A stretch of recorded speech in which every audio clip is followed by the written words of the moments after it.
Hello friends, welcome in my YouTube channel. आज का जो टॉपिक है funds of the government of India. Government को अगर जरूरत पड़ती है फंड्स की तो वो कहाँ से फंड्स लेती है, और जो गवर्नमेंट को इनकम होती है, जो फंड्स आते हैं, वो फंड्स जो है कैसे स्टोर करती है। आज के टॉपिक में हम वो डिस्कस करेंगे। गवर्नमेंट जो अपने फंड्स हैं वो 3 प्लेसेस पे 3 अकाउंट्स में जो है स्टोर करती है। 3 तरह के फंड होते हैं: contingency fund, consolidated fund and public account of India. सबसे पहले जो है हम डिस्कस करेंगे कॉन्टिजेंसी फंड, फिर कंसोलिडेटेड फंड, फिर लास्ट में पब्लिक अकाउंट ऑफ इंडिया। इसको मैंने जो है ऐसे एडजस्ट किया है, मेरे पास स्पेस की थोड़ी कमी थी, इसलिए पहले जो है हम कॉन्टिजेंसी फंड और कंसोलिडेटेड फंड पे जो है फोकस करेंगे। कॉन्टिजेंसी फंड क्या होता है, इसको आर्टिकल 267(1) में एक्सप्लेन किया गया है। कॉन्टिजेंसी फंड जो है प्रेसिडेंट ऑफ इंडिया अपने पास रखता है। अप्रोक्सीमेट 500 करोड़ में जो है कॉन्टिजेंसी फंड में होता है। President can spend this fund for emergency and unforeseen circumstances. President का जो इमरजेंसी फंड होता है वो इसमें से ही निकलता है। अगर कोई भी कंट्री में इमरजेंसी सिचुएशन क्रिएट हुई है तो उसके लिए फंड्स अगर चाहिए प्रेसिडेंट को तो इसमें से निकाल सकते हैं। अनफोर्सीन सर्कमस्टेंसेज जैसे कुछ भी ऐसा हुआ, बाढ़ आ गई, भूकंप आ गई, उसके लिए फंड्स चाहिए तो प्रेसिडेंट ऑफ इंडिया जो है वो इसमें से निकाल सकते हैं। और तीसरा है president can use this fund without the authorisation of parliament. Authorisation of parliament का मतलब होता है कि प्रेसिडेंट जो है without the approval of the parliament इस फंड को यूज कर सकते हैं अपनी मर्जी से। ठीक है। नेक्स्ट है कंसोलिडेटेड फंड। कंसोलिडेटेड फंड क्या होता है, आर्टिकल 266(1) के अंडर इसको एक्सप्लेन किया गया है। इसमें क्या आता है, all the cash from direct and indirect taxes include in the consolidated fund, all the loan taken by government of India. Government of India जो है अगर किसी भी तरह का लोन फॉरेन कंट्री से या फिर वर्ल्ड बैंक से या इंटरनेशनल किसी भी ऑर्गेनाइजेशन से या कंट्री में ही किसी ऑर्गेनाइजेशन से लेती है या किसी आरबीआई से लेती है तो वो सारे लोन जो है कंसोलिडेटेड फंड के अंदर आते हैं। Whenever someone return principal interest by the loan given by government of India. अगर गवर्नमेंट ऑफ इंडिया ने किसी को लोन दिया है और उस लोन पे जो इंटरेस्ट आ रहा है और प्रिंसिपल अमाउंट जो है वो भी जो है इसके अंडर इंक्लूड होती है। This fund is use with the approval of the parliament. इस फंड को अगर यूज करना है गवर्नमेंट ने तो इसके लिए पार्लियामेंट की अप्रूवल चाहिए होती है। ठीक है। नेक्स्ट हम डिस्कस करते हैं public account of India. Public account of India क्या होता है, आर्टिकल 266(2) के अंडर इसको एक्सप्लेन किया गया है। This fund is made up of, कौन कौन सी चीजें इसके अंडर आती हैं, फंड्स आते हैं। फर्स्ट है bank saving account of government department and ministries. जो भी गवर्नमेंट डिपार्टमेंट्स के जो गवर्नमेंट डिपार्टमेंट्स अर्निंग कर रहे हैं उनके अकाउंट है और मिनिस्ट्रीज के डे टू डे ट्रैक हैं वो जो है इसकी सेविंग्स के अंडर आएंगे। बैंक सेविंग अकाउंट जो उनके डे टू डे पैसा आ रहा है वो जो इसके अंडर आएंगे। दूसरा है national investment fund.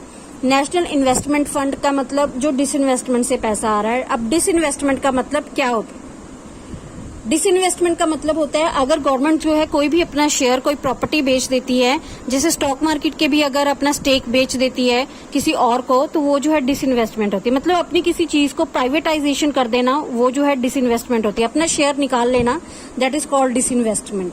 Disinvestment is a very important term. Only जो है इसकी डेफिनेशन भी आती है कि डिसइन्वेस्टमेंट क्या होता है एग्जाम पॉइंट ऑफ व्यू से। तो उसमें जो है आपको ऑप्शंस मिलेंगे कि क्या होता है कि जब गवर्नमेंट जो है अपना स्टेक निकाल लेती है या किसी चीज को, किसी फर्म को प्राइवेटाइजेशन कर देती है तो वो जो है डिसइन्वेस्टमेंट होता है। नेक्स्ट है natural calamity and contingency fund, जिसे NCCF भी कहते हैं, for disaster management. Disaster management के लिए जो फंड रखा जाता है natural calamity and contingency fund बोलते हैं उसको। नेक्स्ट है national small saving fund, defence के लिए जो फंड रखा जाता है। नेक्स्ट है प्रारंभिक शिक्षा कोष एंड मनरेगा फंड। प्रारंभिक शिक्षा कोष में ऐसा है जैसे मिड डे मील चल रहा है तो वो जो है प्रारंभिक शिक्षा कोष में आता है। MNREGA fund, you know very well, MNREGA fund जो है Mahatma Gandhi national rural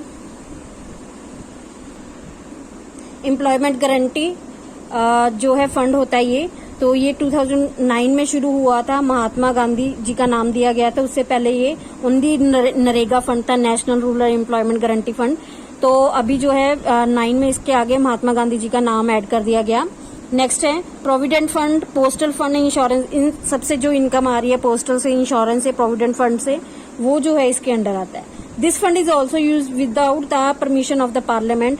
parliament की परमिशन नहीं चाहिए होती है गवर्नमेंट को इसे यूज करने के लिए। ओनली वन फंड है जिसको जो है कंसोलिडेटेड फंड है जिसको यूज करने के लिए पार्लियामेंट की अप्रूवल चाहिए होती है। Contingency fund and public account of India में पार्लियामेंट की अप्रूवल नहीं चाहिए होती है। अब ये कुछ बिल्स हैं जो पास किए जाते हैं for the funds of the consolidated fund. Consolidated fund से अगर पैसा निकालना है तो उसके लिए एप्रोप्रिएशन बिल होता है। नंबर 1 है appropriation bill to get the permission of parliament to take out cash from consolidated fund of India. अगर कंसोलिडेटेड फंड में से गवर्नमेंट कोई पैसा निकालना चाहती है तो उसके लिए एप्रोप्रिएशन बिल पहले पास किया जाता है और पार्लियामेंट की जो है परमिशन ली जाती है, ठीक है। और आर्टिकल 266 के अंडर जो है इसको एक्सप्लेन किया गया है। Financial bill to get the permission of parliament to collect taxes from people. Tax collect करने के लिए जो है ये बिल पास किया जाता है, आर्टिकल 265 के अंडर आता है ये।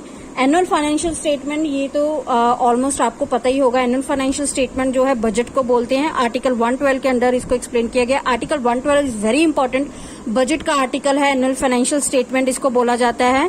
तो ये जो है to show the parliament incoming and outgoing of money, कितना पैसा आया और कितना गया जो है पैसे का हिसाब जो है उसमें एनुअल फाइनेंशियल स्टेटमेंट में होता है। अब नेक्स्ट हम डिस्कस करते हैं वोट ऑन अकाउंट क्या होता है। वोट ऑन अकाउंट क्या होता है, आर्टिकल 116(2) के अंडर इसको एक्सप्लेन किया गया है। फाइनेंस मिनिस्टर जो होते हैं put demand under vote on account, पैसे की डिमांड करते हैं वोट ऑन अकाउंट के under. Under vote on account government usually demand 1/6 of the expected expenditure of the given years. मतलब जो भी फाइनेंस मिनिस्टर पैसे की डिमांड कर रहे हैं उस जिस साल के लिए, जितने टाइम पीरियड के लिए वो डिमांड कर रहे हैं, सपोज इस करंट ईयर के लिए डिमांड कर रहे हैं तो इस करंट ईयर में जितने एक्सपेंडिचर होंगे उसका 1/6 फंड जो है वोट ऑन अकाउंट में से ले सकते हैं। Vote on account only passed in Lok Sabha के अंदर जो है सिर्फ ये पास किया जाता है और वोट ऑन अकाउंट के अंदर फाइनेंस मिनिस्टर ही डिमांड करते हैं। कई लोग वोट ऑन अकाउंट और एनुअल फाइनेंशियल स्टेटमेंट में या बजट में बहुत कंफ्यूज होते हैं। तो बजट जो है डिटेल होती है, ओवरऑल जितना काम गवर्नमेंट ने करना है और जितना पैसा गवर्नमेंट को आया और जितना पैसा गवर्नमेंट जो है खर्च करने वाली है। लेकिन वोट ऑन अकाउंट के अंडर जो है ओनली फाइनेंस मिनिस्टर डिमांड करते हैं पैसे की। तो आज के लिए ये टॉपिक इतना ही था। तो प्लीज इस वीडियो को लाइक करें, सब्सक्राइब करें मेरे चैनल को और शेयर करें। Thank you so much.